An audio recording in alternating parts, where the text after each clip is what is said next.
Welcome to my channel be a trader. आज के video में हम थोड़ा सा, आज है सैटरडे, आज भी मार्केट ओपन था तो आज कुछ टाइम के लिए ही मार्केट ओपन था, लेकिन आज सैटरडे है और संडे है तो वीकेंड है, तो हम थोड़ा सा एजुकेशनल वीडियो यानी कि लर्निंग वीडियो शेयर करेंगे आप लोगों के साथ। मैंने पार्ट 2 बना दिया था स्विंग ट्रेडिंग का, आज पार्ट 3 स्टार्ट करेंगे जिसमें हम लोग रिस्क एंड रिवार्ड के बारे में समझेंगे कि स्विंग ट्रेडिंग में एक रिस्क एंड रिवार्ड कैसे लिया जाता है। तो चलिए वीडियो को शुरू करते हैं। अगर वीडियो पसंद है तो वीडियो को लाइक कर दें और ये हमारा बी ए ट्रेडर चैनल है, इसको सब्सक्राइब कर दें। अभी इसके बारे में स्टार्ट करने से पहले मैंने जो 2 वीडियो बनाया हुआ है स्विंग ट्रेडिंग के रिलेटेड, वो भी आप देख लीजिए। एक इंट्रोडक्शन वीडियो है और एक उसका बेसिक जो होता है वो वीडियो। आज थोड़ा सा हम समझ लेते हैं कि इसमें कोई भी स्विंग ट्रेडिंग में हम लोग कैपिटल किस तरह अलॉट करते हैं और रिस्क एंड रिवार्ड को किस तरह मेंटेन करते हैं, और किसी भी स्विंग ट्रेडिंग को एग्जिट कब करना है और एंट्री कब करना है, ये सब हम लोग इस वीडियो में समझेंगे। तो चलिए आते हैं, थोड़ा सा मैं यहाँ पे चार्ट ड्रॉ कर लेता हूँ, समझ लेता हूँ कि इसमें करना क्या है। मान लीजिए आपके पास, मैं 10K का जो होता है, मतलब 10,000 का जो कैपिटल होता है, उससे मैं बता रहा हूँ कि एक स्विंग ट्रेडिंग को कैसे हम लोग इसमें यूटिलाइज करेंगे 10K को, यानी कि 10,000 को। मान लीजिए स्विंग ट्रेडिंग हम लोग करते हैं एक तरह से स्टॉक्स में। कोई भी स्विंग ट्रेडिंग होता है स्टॉक्स में होता है और वो कैश में होता है। कैश यानी कि सेंस, हम कोई भी स्टॉक परचेज करते हैं और एक ड्यूरेशन के लिए हम लोग उसको होल्ड करते हैं जब तक हम लोग का उसका रिजल्ट नहीं आ जाए। रिजल्ट यानी या तो उसका टारगेट हो जाए, हिट हो जाए, या तो उसका एसएल हिट हो जाए। टारगेट हिट हो जाएगा तो हम एग्जिट कर लेंगे, एसएल भी हिट हो जाएगा तो हम लॉस को थोड़ा सा सह लेंगे। तो लॉस भी हम लोग इसमें मिनिमाइज होता है, क्योंकि कोई भी स्टॉक्स ज़्यादा फ्लक्चुएट नहीं करता है ऑप्शन के जैसे। तो इसमें भी हम लोग को अच्छा खासा प्रॉफिट के लिए, ऊपर के लिए देखना है, और लॉस हो तो छोटा मोटा लॉस पे हम लोगों को एग्जिट कर देना है। अब समझ लेते हैं कि हम लोग के पास अगर मान लीजिए 10K कैपिटल है, यानी कि 10,000 कैपिटल है, तो इसको हम लोग किस तरह यूटिलाइज करेंगे, किस तरह मतलब होल्ड करेंगे। तो पहले मैं आपको बता दिया हूँ कि किस स्विंग ट्रेडिंग के लिए सबसे बेस्ट कौन से सेक्टर में हम लोग को जाना होता है, तो मैंने पिछले प्रीवियस वीडियो में बता चुका हूँ। वैसे भी मैं बता देता हूँ कि अधिकतर स्विंग ट्रेडिंग में रिटर्न किस में बनता है। मान लीजिए 2 सेक्टर होता है, एक होता है मिड कैप, एक होता है स्मॉल कैप। ये दोनों में बहुत अच्छे रिटर्न बनते हैं, लेकिन इसमें रिस्क भी होते हैं। लेकिन आपका एनालिसिस ठीक होगा तो रिस्क कम होगा और टारगेट आप अच्छे रैली के लिए एंजॉय कर सकते हैं। तो मेन प्रायोरिटी हम लोग मिड कैप को देंगे और स्मॉल कैप को देंगे। स्मॉल कैप में ये भी नहीं है कि कचरा जो स्टॉक्स होता है उसको नहीं लेना है। हम लोग का क्राइटेरिया जो मैंने पिछले वीडियो में बता दिया है कि क्या क्राइटेरिया है, जिसका भी मार्केट, किसी भी कंपनी का मार्केट कैप 5,000 से 5,000 करोड़ से जिसका कैपिटल हो, मतलब मार्केट कैप हो, उसी सब स्टॉक्स में हम लोग को एंट्री लेना है। बाकी मिड कैप ठीक होता है। और जब भी लार्ज कैप में कब हमें एंट्री लेना है, जब रैली बढ़िया हो, समझ में आए कि ट्रेंड बढ़िया चल रहा है लार्ज कैप में, तो हमें एंट्री लेना है। सब खेल स्विंग ट्रेड में ट्रेंड का होता है। ट्रेंड जिस फेवर में चले हमें एंट्री लेना है और उस ट्रेंड को एंजॉय करना है। जब ट्रेंड रिवर्सल हो तो हमें इसको एग्जिट कर देना है। तो थोड़ा सा समझ लेते हैं कि हम लोग कैपिटल को डिस्ट्रीब्यूट कैसे करेंगे।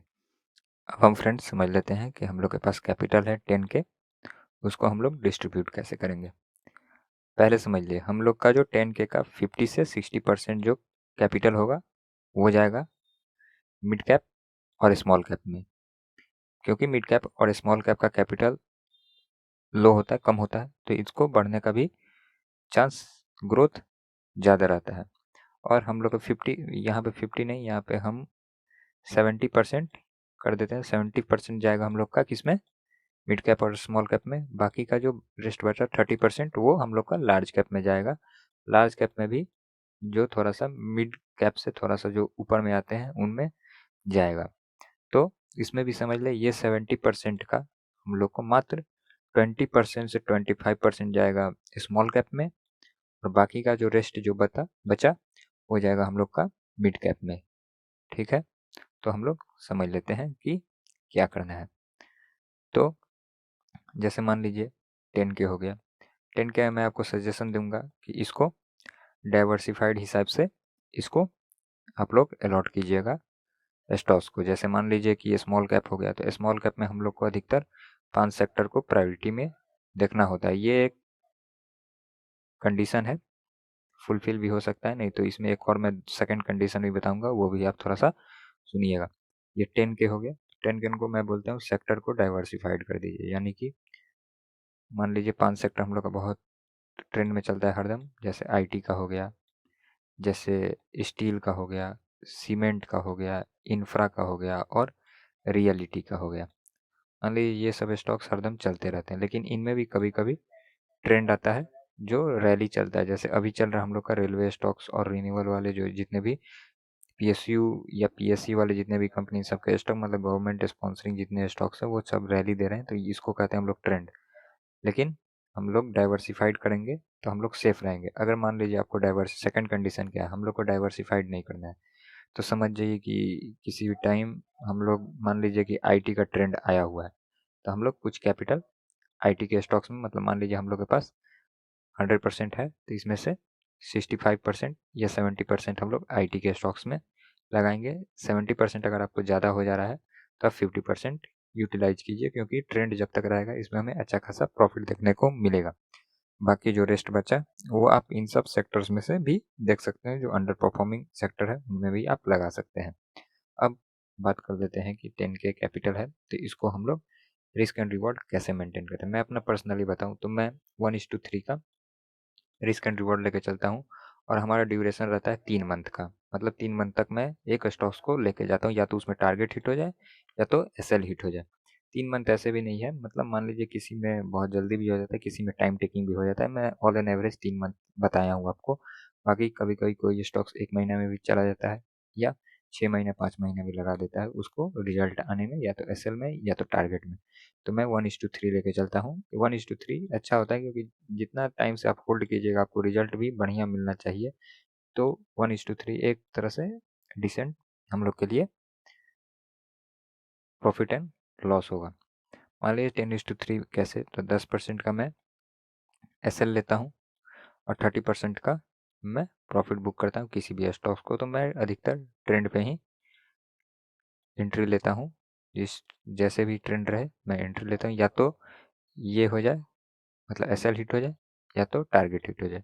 इसमें बहुत अच्छे खासे पैसे बनते हैं। स्विंग ट्रेडिंग में टाइम टेकिंग है, पेशेंस का काम है सब, लेकिन पैसा इसमें बहुत अच्छे से बनता है और माइंड भी रिलैक्स रहता है। आप कहीं भी रहें, जॉब पे हैं, कोचिंग में हैं, कॉलेज में हैं, कहीं भी हैं, आपको माइंड फ्री रहेगा और आप अच्छा खासा इसमें पैसा भी बना लीजिएगा।